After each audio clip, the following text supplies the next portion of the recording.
दोस्तों नमस्कार। सनातन वाणी में आपका स्वागत है। आज के दिन मंगलवार के दिन जिसे हम हनुमान जी का दिन कहते हैं, जिसे हम शक्ति का दिन कहते हैं, और जिसे अगर आप थोड़ा बहुत अध्यात्म से जुड़े हैं तो कार्तिक देव भगवान जी का भी दिन कहा जाता है। मंगलवार बेसिकली मंगल से कनेक्टेड है। आपको धैर्य, शौर्य, वीर्य, हर चीज को फाइट करके सक्सेसफुल होने का मैसेज देता है। तो आज हम ये देखना चाहेंगे कि किस तरह से हनुमान जी हमारे डे टू डे लाइफ में हमें सपोर्ट देते हैं।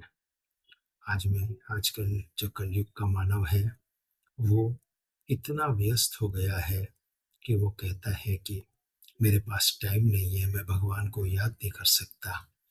बट उनके लिए मैं कहूँगा कि 2 मिनट अपनी रोजमर्रा जिंदगी से निकालिए और ये सोचिए कि कलयुग में हनुमान जी का क्या महत्व है।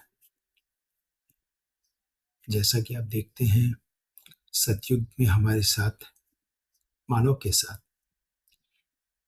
तपस की शक्ति थी जो उसे सच्चे मार्ग पे चलाती थी। त्रेता युग में हमने देखा कि धर्म का साथ था, और द्वापर युग में पांडवों का राज था।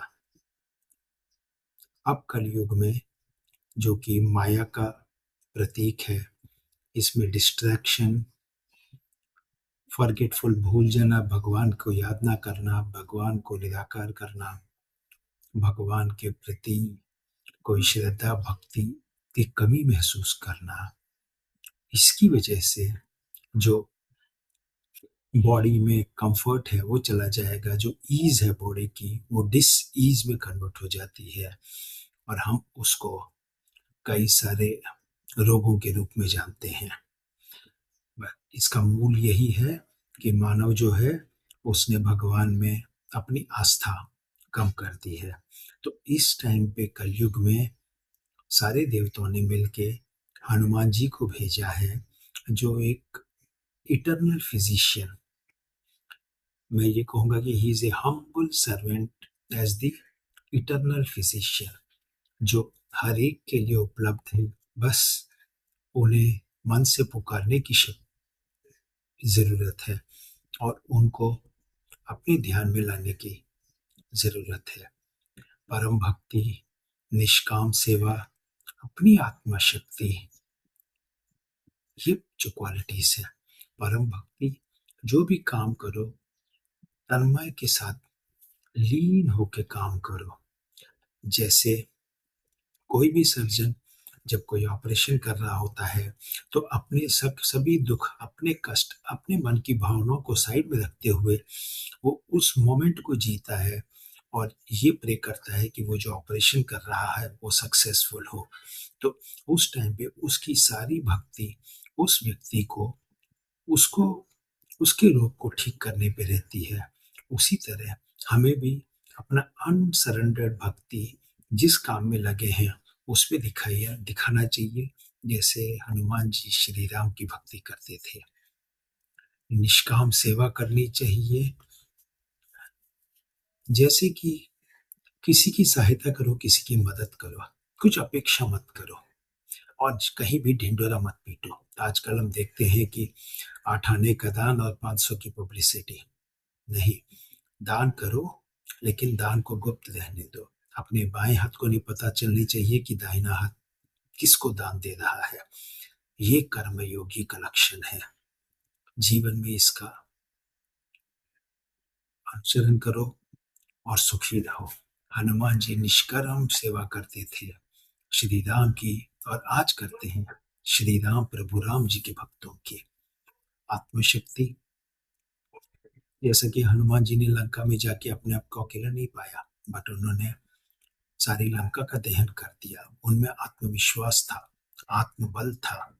इसी तरह जब जीवन में आपको कोई मुश्किलें, कठिनाइयां दिखे तो भागो नहीं, हनुमान जी को स्मरण करो और उसको फेस करो।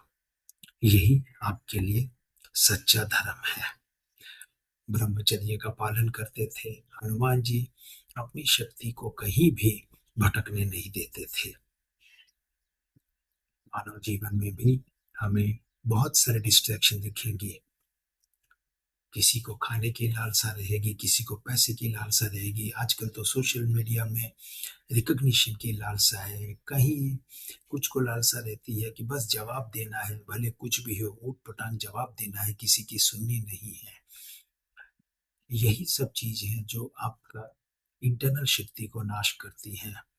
आप देखोगे जैसे स्पोर्ट्स वगैरह में हम देखते हैं, जो भी स्पोर्ट्स में रहता है या जो भी सक्सेसफुल पर्सनैलिटी रहता है, उसकी एक डिसिप्लिन रहती है। वो अपनी एनर्जी को कंजर्व करता है, आलतू फालतू चीजों में वेस्ट नहीं करता है। इसी तरह आप अपने जीवन में लक्ष्य पे डटे रहिए। जो दुनिया की शोर है, दुनिया का शोर है, उससे अपने आप को विचलित मत होने दीजिए। और हाँ, अपना विवेक और विनय का प्रदर्शन हमेशा करिए। जो सच है उसके सामने झुकिए, ईगो को डाउन कर दीजिए। इंग्लिश में अगर मैं बोलूँ तो जैसे कहते हैं, ego looks for control, soul looks for peace. तो उस पीस के लिए आप ट्राई करिए और राम नाम का जाप करते रहिए।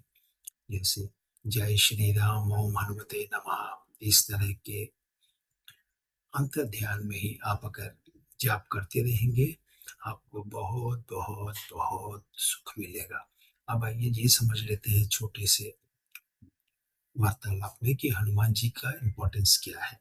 हनुमान जी को वायुपुत्र कहा गया है, चिरंजीवी कहा गया है।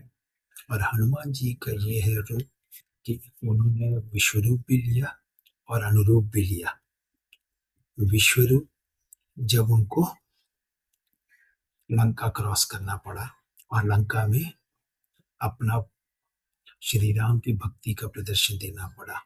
अनुरूप जब जब उन्होंने मायावी को समुद्र पे पछाड़ा और बाद में जब सीता मैया के सामने सूक्ष्म रूप में जाके अपने आप को प्रकट किया कि वो राम के भक्त आ गए हैं, उनके राम भक्त राम जी की सूचना लेकर। इसी तरह जीवन में वायु को अगर हम देखेंगे, वायु हमारे प्राण भी चलाता है और वायु टॉर्नेडो, साइक्लोन, आंधी तूफान के तौर पे जीवन का नाश भी करता है। तो जहाँ पे उसे प्राणदान करना है वो प्राणदान भी करता है, और जहाँ पे प्रकोप मचाना है वो प्रकोप भी मचाता है। तो इसी तरह हमें भी यही सर्वव्यापी ईंधन को, जिनको हम वायुपुत्र बोलते हैं, चिरंजीवी बोलते हैं, कभी भी आप किसी भी शंका में रहे, किसी भी तकलीफ में रहे, आप अपने अंदर आराम से अपनी सांसों के ऊपर फोकस करिए, राम नाम लीजिए। आपको उसमें बहुत अनुभूति, सुख की अनुभूति होगी। और यही चिरंजीवी आपके लिए एक ऐसी शक्ति बनेंगे जो दुनिया से लड़ने के लिए आपको हिम्मत देगा और अपने आप को अपने लक्ष्य पे पहुंचने के लिए मदद करेगा। इस पे विस्तार में फिर हम बात करेंगे, लेकिन आज सडनली ये था कि मॉर्निंग है, कोई भी जर्नी वगैरह कर रहे होंगे, हनुमान जी को याद कर लीजिए। जय श्री राम, प्रभु राम, जय हनुमान। आप सबका कल्याण करें।